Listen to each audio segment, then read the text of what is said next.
Jeshi la Marekani limetangaza kuanza mashambulizi mapya dhidi ya shabaha za kijeshi za Iran katika mlango Hormuz, wakati mvutano kati ya Washington na Tehran ukiendelea kuongezeka.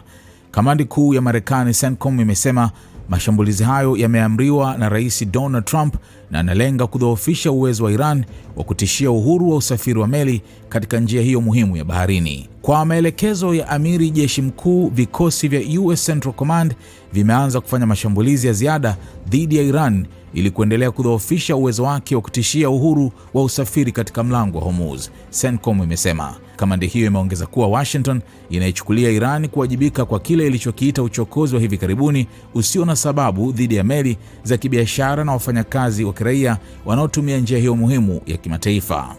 Mlango wa Hormuz ni moja ya njia muhimu zaidi duniani kwa usafirishaji wa mafuta na gesi, hivyo kuongezeka tena kwa mvutano katika eneo hilo kunaibua wasiwasi mkubwa kuhusu usambazaji wa nishati duniani.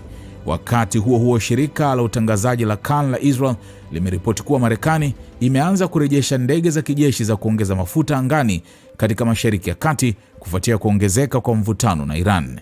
Ndege hizo zinaripotiwa kuwa zilihamishwa kutoka eneo hilo kwenda Ulaya katika wiki za hivi karibuni, wakati mvutano ulionekana kupungua baada ya kusainiwa kwa makubaliano ya awali yaliyolenga kumaliza kabisa vita vya Marekani na Israel dhidi ya Iran.